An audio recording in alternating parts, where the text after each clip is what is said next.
Next బేస్కు స్వాగతం. Congress party తెలంగాణలో 6 గ్యారెంటీలు అమలు చేసిందా? ఈ పాలనకు రెఫరెండం అని ముఖ్యమంత్రి రేవంత్ రెడ్డి అంటున్నారు. లోక్సభ ఎన్నికల ఫలితాలు ఏ విధంగా ఉండబోతున్నాయి? ఈ అంశాలు మనతో మాట్లాడడానికి మాజీ లోక్సభ సభ్యులు, నాగర్ కర్నూలు కాంగ్రెస్ అభ్యర్థి మల్లు రవి గారు మనతో ఉన్నారు. ఆయనతో మాట్లాడదాం. రవి గారు, నాగర్ కర్నూలు టికెట్ వచ్చింది, చాలా ఆలస్యంగా వచ్చింది, ఎందుకు వచ్చింది? నాగర్ కర్నూలు పార్లమెంట్ సీటుకి ఎవరు నిలబడ్డా గెలుస్తామనేటటువంటి ఆలోచన ఒకటి, దళితుల్లో చైతన్యం కూడా బాగా వచ్చింది. అందువల్ల నాగర్ కర్నూలు పార్లమెంట్ సీటు కావాలని 26 మంది అభ్యర్థులు ఫీజు కట్టి అప్లై చేయటం జరిగింది. అందువల్ల దీని మీద వడపోసి చర్చ చేసి చివరగా మల్లురవిని గుర్తించి మరి టికెట్ ఇవ్వటం జరిగింది. టికెట్ ఆశించిన వాళ్ళు మీరే చెప్తున్నారు, 20 నుంచి 25 మంది ఉన్నారని చెప్తున్నారు. వీళ్ళంతా మల్లురవి గారికి సపోర్ట్ చేస్తున్నారా? ఎన్నికల ముందు టికెట్ కావాలని అడగటం ప్రజాస్వామ్యంలో ముఖ్యంగా Congress party, liberal Congress party, దీంట్లో అందరూ అడిగేటటువంటి అవకాశాన్ని కల్పిస్తారు.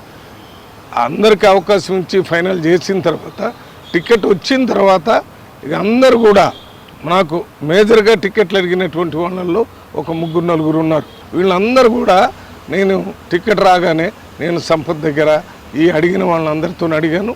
వాళ్ళందరూ కూడా కాంగ్రెస్ పార్టీ నిర్ణయానికి కట్టుబడి కాంగ్రెస్ పార్టీకి పనిచేస్తానని చెప్తున్నారు. ఆల్రెడీ సంపత్ గారు నేను ముఖ్యమంత్రి దగ్గర పోయి మాట్లాడాము. సంపత్ గారు నాయకులతో మాట్లాడాడు. మొన్న రాహుల్ గాంధీ మీటింగ్కి సంపత్ గారే అలంపూర్ నుంచి పూర్తి స్థాయిలో జనాన్ని తరలించి మరి ఆ మీటింగ్ని విజయవంతం చేయటం జరిగింది. ఈ లోక్సభ పరిధిలో 7 అసెంబ్లీ నియోజకవర్గాల్లో 2 బీఆర్ఎస్కు ఉన్నాయి, 5 మీకున్నాయి. ఈ అసెంబ్లీ నియోజకవర్గాల్లో ప్రస్తుతం మారిన పరిస్థితుల నేపథ్యంలో ఒకవైపు కరువు ఉందని చెప్తున్నారు, కాంగ్రెస్ పార్టీ సాగునీరు ఇవ్వడం లేదు, తాగునీరు ఇవ్వడం లేదని ఇటువంటి విమర్శల నేపథ్యంలో మీ గెలుపు ఓటములపైన ఎటువంటి ప్రభావం చూపే అవకాశం ఉంది అసెంబ్లీ నియోజకవర్గాల్లో? నాగర్ కర్నూలు పార్లమెంట్లో 7 అసెంబ్లీల్లో 5 అసెంబ్లీలు గెలిచారు.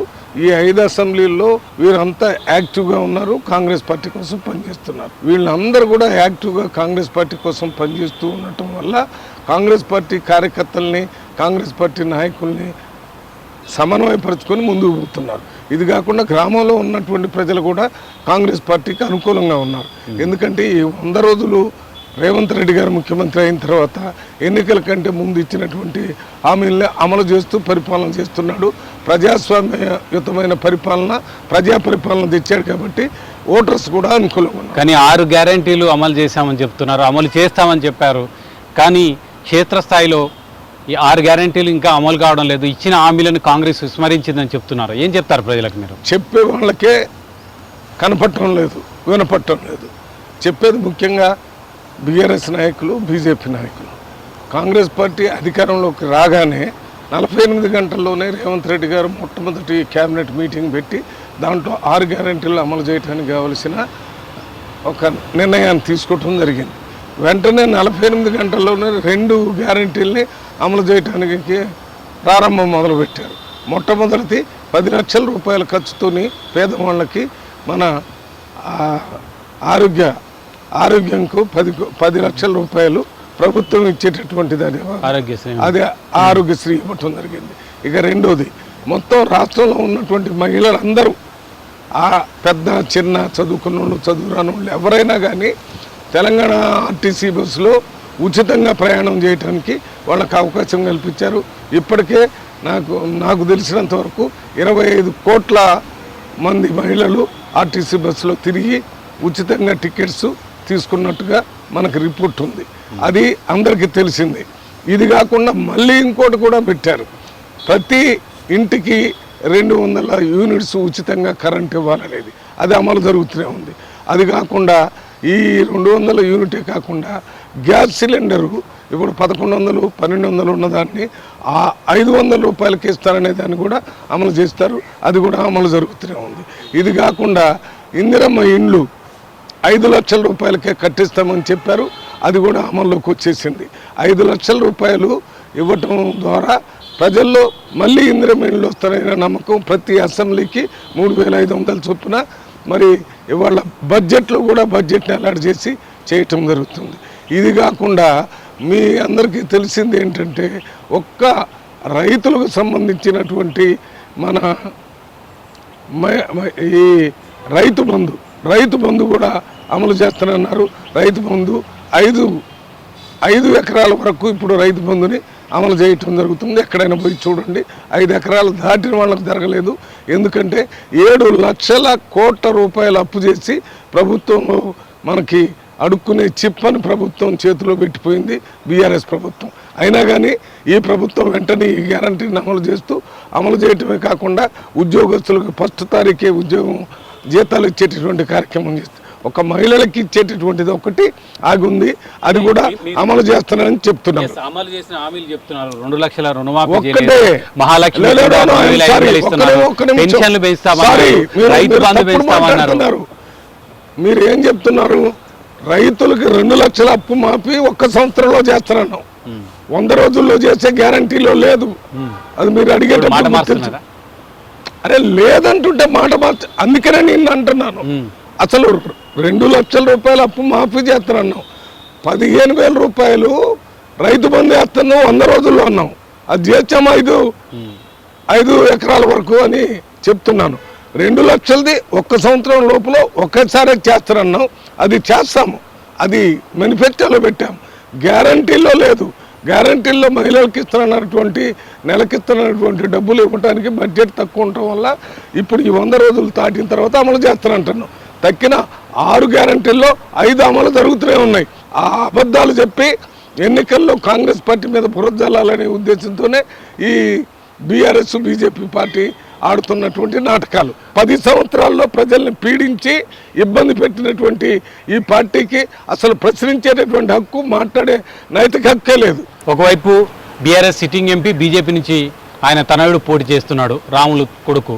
ఇంకొక వైపు బీఆర్ఎస్ అభ్యర్థిగా బీజేపీ మాజీ అధ్యక్షుడు ప్రవీణ్ కుమార్ పోటీ చేస్తున్నారు. ఈ ఇద్దరు మల్లు రవి పైన గురిపెట్టారు. ఎలా ఉండబోతున్నాయి రాజకీయ సమీకరణలు? మల్లు రవి అనేటటువంటిది ఒక వ్యక్తి, కానీ నేను పోటీ చేసేది కాంగ్రెస్ పార్టీ తరఫున. రేపు జరిగేటటువంటి ఎన్నికల్లో వీళ్ళెవరు కాంగ్రెస్ పార్టీకి దరిదాపులో లేరు. బీజేపీ లేదు, బీఆర్ఎస్ లేదు. కానీ ఆ బీజేపీ బీఆర్ఎస్ మధ్య ఒక పోటీ ఏం జరుగుతుందంటే, కాంగ్రెస్ పార్టీ తర్వాత స్థానం, 2వ స్థానం ఎక్కడ ఉంటే అక్కడ ఎవరు ఉండాలనే దాని మీదనే పోటీ జరుగుతుంది. బీఆర్ఎస్కి బీజేపీకి మధ్య పోటీ దేనికి జరుగుతుందంటే 2వ స్థానం 3వ స్థానం మధ్య పోటీ జరుగుతుంది.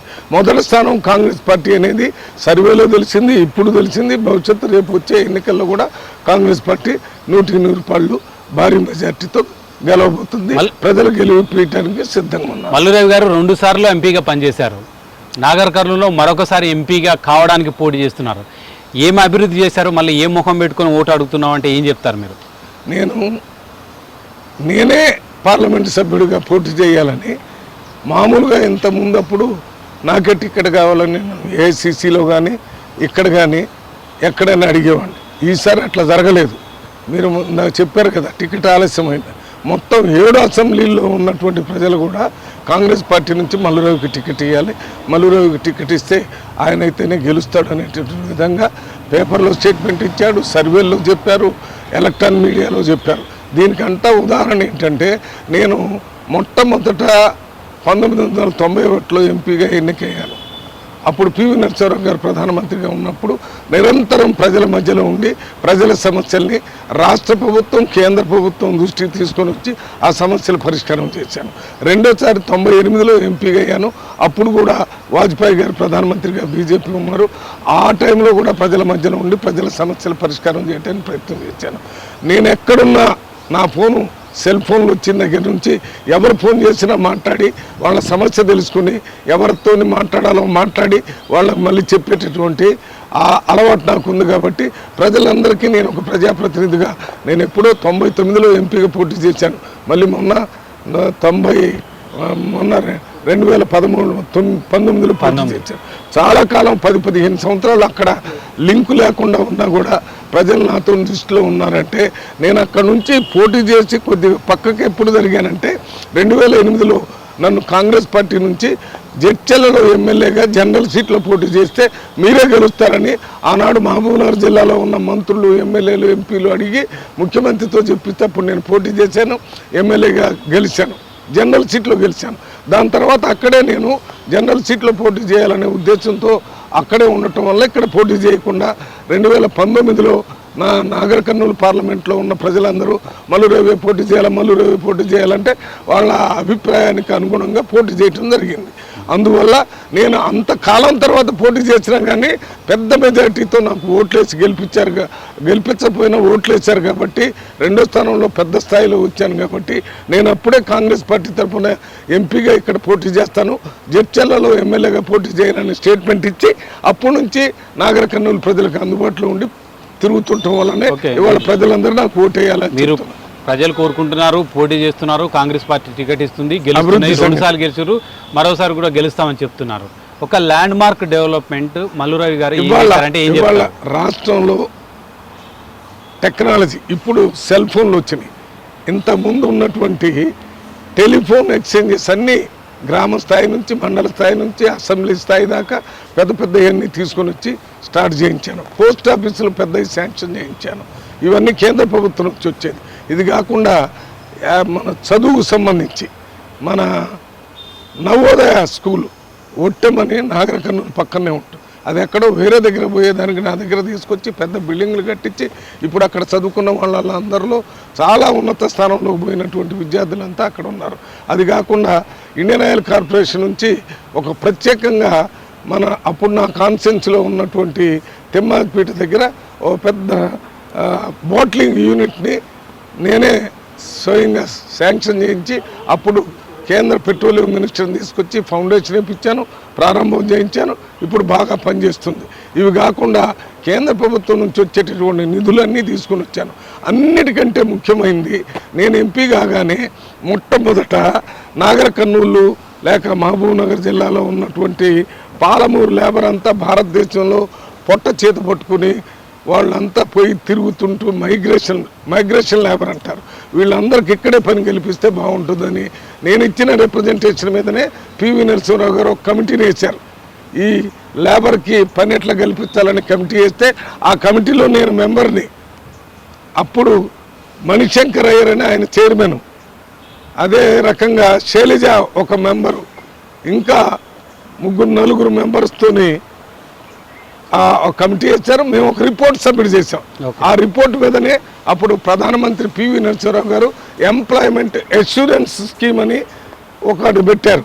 ఎంప్లాయ్మెంట్ గ్యారంటీ ఎందుకు పెట్టలేదంటే అప్పుడు పివి గారు మాతో అన్నాడు, గ్యారంటీ అని పెడితే కోర్టుకు పోయి మళ్ళీ డబ్బులు లేకపోతే ఇబ్బంది పెడతారని అష్యూరెన్స్ అని పెట్టారు.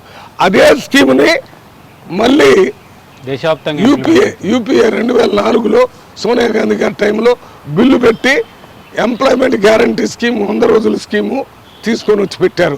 ఈ స్కీముకి ముఖ్య కారకుని నేను నా అప్లికేషన్ మీదనే ప్రధానమంత్రి దగ్గర దీని మీద కమిటీ వేయటం, దీని మీద భారతదేశం అంతా మేము తిరిగి వచ్చి రిపోర్ట్ చేయటం, దాని తర్వాత మళ్ళీ 2004లో దీని మీద మార్పు చేసి తీసుకొని రావటం. అంటే నా జీవితంలో పేద ప్రజలకు ఉపయోగపడేటటువంటి ఒక్క పని నేను చేశానని చెప్పడానికి ఈ 100 రోజుల పని బిల్లు నా వల్లనే మొదలైందని నేను గర్వంగా సంతోషంగా చెప్పగలను. ఇప్పుడు నాగర్ కర్నూలు ప్రజలకు ఏం హామీ ఇవ్వబోతున్నారు? మీరు ఎంపీగా గెలిస్తే ఏం చేయబోతున్నారు?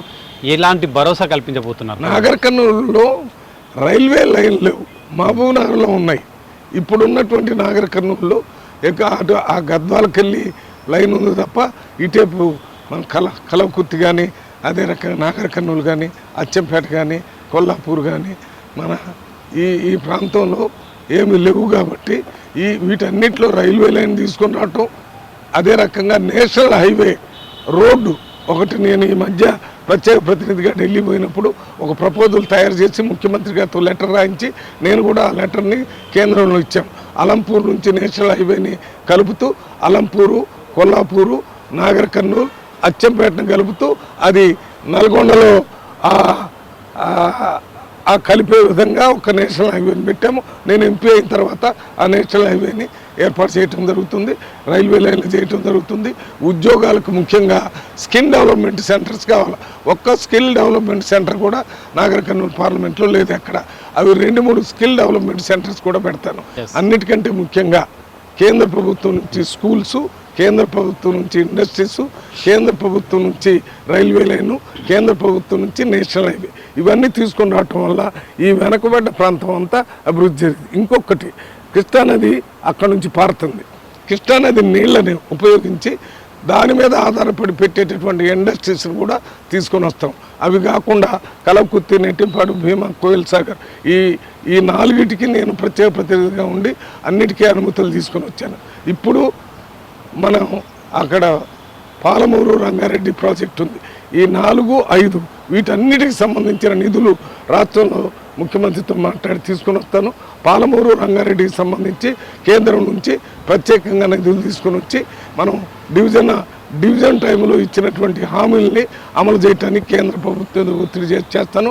రేపు జరిగేటటువంటి ఎన్నికల్లో 100కి 100 కేంద్రంలో కాంగ్రెస్ పార్టీ ఉన్నటువంటి యూపీఏ అంటే ఇండియా కూటమి అధికారంలోకి వస్తుంది. కాబట్టి ఆ ఇండియా కూటమి ద్వారా ఇక్కడ మన తెలంగాణ, ఆంధ్ర విడిపోయేట్టు అప్పుడు ఇచ్చినటువంటి హామీల్ని అమలు చేయడానికి నా వంతు కృషి చేసి అవన్నీ సాధిస్తానని మాటిస్తున్నాను.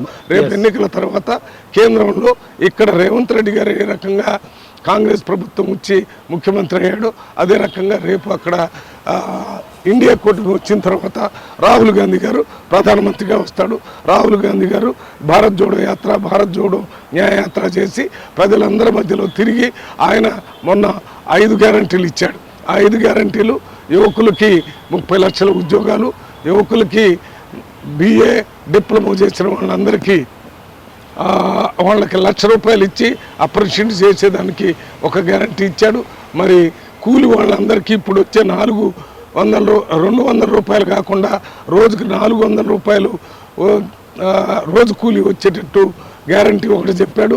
అది కాకుండా మహిళలకి వాళ్ళకి ఉద్యోగాల్లో 50% రిజర్వేషనే కాకుండా ప్రతి పేద మహిళ అకౌంట్లో ₹8,500 నెలకేసి సంవత్సరానికి ₹1,00,000 వాళ్ళకి ఇచ్చేటట్టు చేయటం ఒకటి.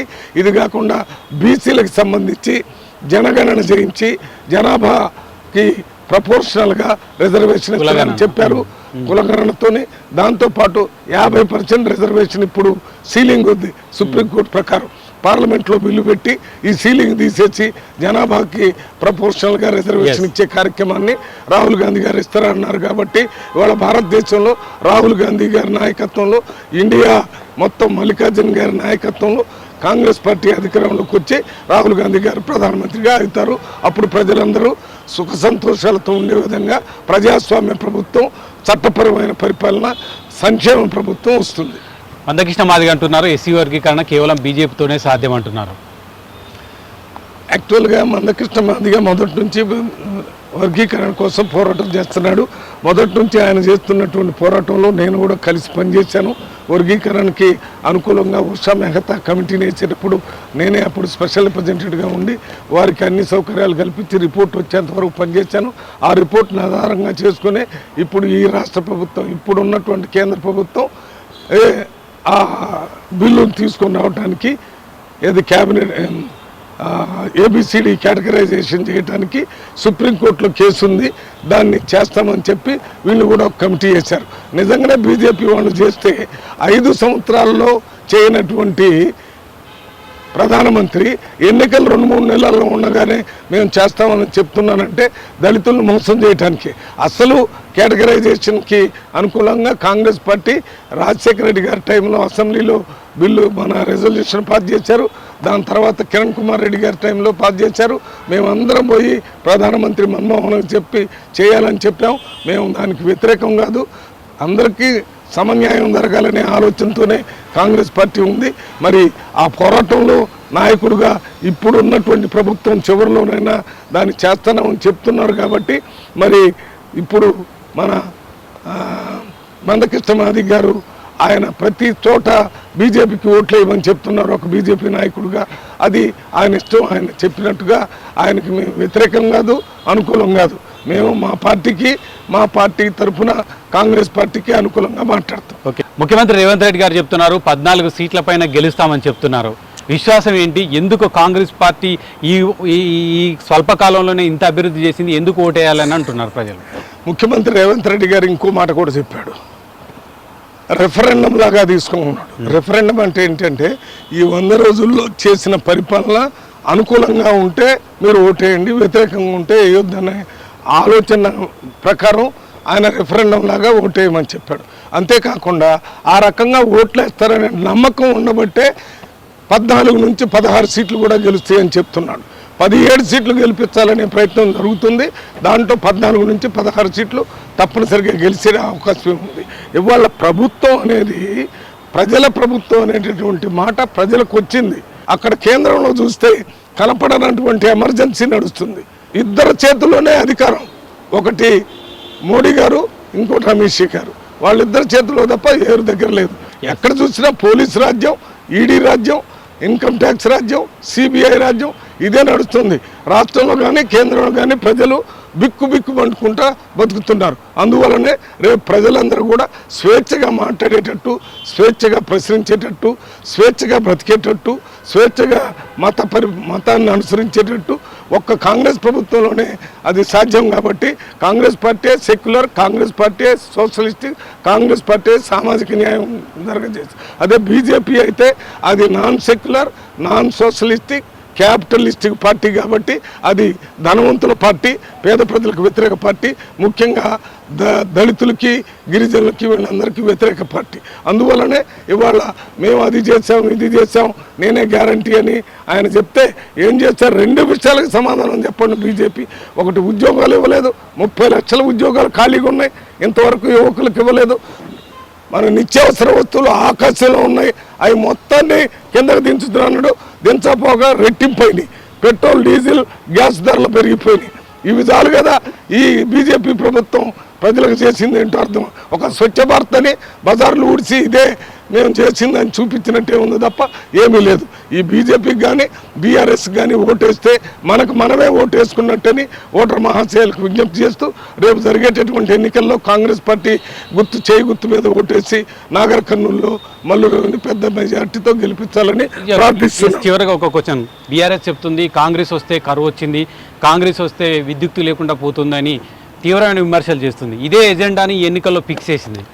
ఒక్క విషయం, ప్రజలు పిచ్చోళ్ళు కాదు, ప్రజలకు తెలుసు వర్షాలు రాకపోయినా, ఎండలు ఎక్కువైనా, లేకపోతే పంటలు ఎండిపోయినా వీటికన్నిటికీ కారణం ప్రకృతి. అది ప్రకృతిలో జరిగేటటువంటి పరిణామం. ఆ పరిణామాన్ని కాంగ్రెస్ పార్టీ మీద రుద్దితే కాంగ్రెస్ పార్టీ స్వతంత్రం తెచ్చింది, కాంగ్రెస్ పార్టీ తెలంగాణ తెచ్చింది, కాంగ్రెస్ పార్టీ భారతదేశంలో green revolution, white revolution, industry revolution, technology revolution, education revolution, right to education, right to information act, right to work, everything Congress party తెచ్చింది. ఇవన్నీ ఎవరో అమాయకుల ప్రజలకు చెప్పాలా. స్వతంత్రం వచ్చిన కొత్తలో చెప్తే నమ్ముతారు. ఇప్పటికీ కాంగ్రెస్ పార్టీ వచ్చిన తర్వాత రాజ్యాంగంలో ఇచ్చిన రిజర్వేషన్ వల్ల ఎస్సీ, ఎస్టీ, బీసీ, మైనార్టీ అందరు కూడా ఇవాళ చదువుకొని కలెక్టర్లు, పెద్ద ఎస్పీలు, కింద పోస్టులు అన్ని చోట్ల ఉన్నారు. వాళ్ళకు కూడా అన్నీ అర్థమవుతున్నాయి. ఆ ఓట్లు సంపాదించడానికి వాళ్ళ అస్తిత్వం కోసమే ఇవాళ పోటీ చేస్తున్నారంటే బీఆర్ఎస్ కానీ బీజేపీ కానీ వాళ్ళ అస్తిత్వం కోసమే ఈ పోరాటం చేస్తున్నారు తప్ప ఇంకేమీ లేదు. థ్యాంక్ యూ మల్లిరావు గారు. నమస్కారం. దేశంలో మోడీ ప్రభంజనం కాదు, మోడీకి వ్యతిరేకంగా ప్రభంజనం కొనసాగుతుంది.